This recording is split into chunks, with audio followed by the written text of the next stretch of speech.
Software company అంటే ఏంటి? మన చుట్టూ ఉన్న టీసీఎస్, ఇన్ఫోసిస్ లాంటి పెద్ద పెద్ద కంపెనీలు ఏం చేస్తుంటాయి? మన ఫ్రెండ్స్ అందరూ బెంగుళూరు పోతున్నా ఐటీ జాబ్ అని అంటారు కదా! అసలు వాళ్ళకి జీతాలు ఆ కంపెనీకి కోట్ల ఆదాయం ఎలా వస్తుందో తెలుసా? చాలా మందికి ఇదేదో పెద్ద సైన్స్‌లా అనిపిస్తుంది. కానీ ఇది చాలా సింపుల్. ఈరోజు ఒక చిన్న కథ రూపంలో ఈ సాఫ్ట్‌వేర్ బిజినెస్ సీక్రెట్స్ ఏంటో చాలా ఫన్నీగా, ఈజీగా అర్థం చేసుకుందాం. మన ఛానల్‌కి కొత్తగా వచ్చినట్లయితే సబ్స్క్రైబ్ చేసుకోవటం మర్చిపోవద్దు. ఇక వీడియోలోకి వెళ్ళిపోదాం. సాఫ్ట్‌వేర్ కంపెనీ అంటే ఏంటో ఒక చిన్న ఉదాహరణతో చూద్దాం. మీరు కల్పన అనే ఒక పెద్ద కిరాణా స్టోర్ నడుపుతున్నారు అనుకుందాం. మీ స్టోర్‌లో చాలా మంది కస్టమర్లు వస్తున్నారు. వేల రకాల సరుకులున్నాయి. రాత్రికి లెక్కలు చూస్తే ఏ సరుకు ఎప్పుడైపోయిందో, ఎంత లాభం వచ్చిందో తెలియక తల పట్టుకుంటున్నారు. ఇదే మీ సమస్య.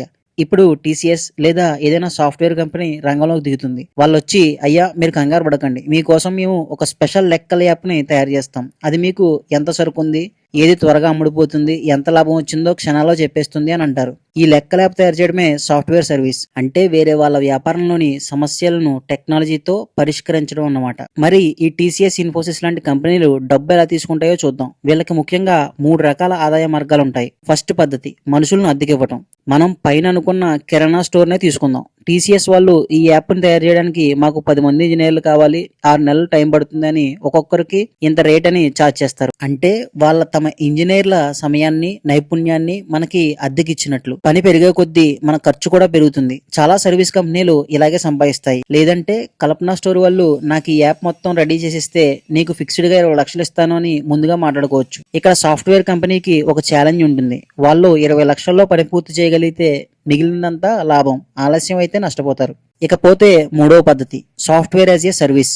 కొన్ని కంపెనీలు ఇలా ఉంటాయి. మీరు యాప్ను కొనుక్కోవాల్సిన అవసరం లేదు. నెలకు కేవలం 5,000 చెల్లిస్తే మీరు దీన్ని వాడుకోవచ్చు అని పెడతారు. మీరు నెట్‌ఫ్లిక్స్ చూస్తారు కదా, దానికి నెల నెలా కడుతున్నట్టే ఇది కూడా.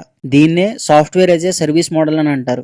ఇది కంపెనీలకు రెగ్యులర్ గా ఆదాయం తెచ్చిపెడుతుంది. ఇప్పుడు అసలు విషయం ఏంటంటే మన భారతీయ ఐటీ కంపెనీలు ఎక్కువ డబ్బు ఎలా సంపాదిస్తాయి? వాళ్ళు అమెరికా, యూరప్ లాంటి దేశాల్లోని పెద్ద పెద్ద బ్యాంకులు, ఎయిర్లైన్స్ లాంటి కంపెనీల కోసం పనిచేస్తారు. అక్కడ డాలర్లలో డబ్బు తీసుకుంటారు. మన దగ్గర జీతాలు రూపాయల్లో ఇస్తారు. అందుకే డాలర్ కి రూపాయికి మధ్య తేడా వల్ల వీళ్ళకి విపరీతమైన లాభాలు వస్తాయి. అంతేకాదు మన తెలుగు రాష్ట్రాల నుంచి, దేశం నుంచి చాలా మంది తెలివైన ఇంజనీర్లు తక్కువ ఖర్చుకే దొరకడం కూడా ఈ కంపెనీలకు పెద్ద ప్లస్ పాయింట్. సో ఇకపై మీ ఫ్రెండ్ ఎవరైనా ఐటీ కంపెనీలో జాబ్ చేస్తున్నా అంటే అవునా, ఎవరి సమస్యలను పరిష్కరిస్తున్నావు, ఏ మోడల్లో డబ్బు తీసుకుంటున్నావు అని సరదాగా అడగండి. ఈ సింపుల్ ఎక్స్ప్లెనేషన్ మీకు నచ్చింది అనుకుంటున్నాను. మీ అభిప్రాయాన్ని కామెంట్ లో చెప్పండి. ఇలాంటి ఇంట్రెస్టింగ్ విషయాలు ఇంకా తెలుసుకోవాలంటే తప్పకుండా సబ్స్క్రైబ్ చేసుకోండి. Thank you for watching. జై హింద్.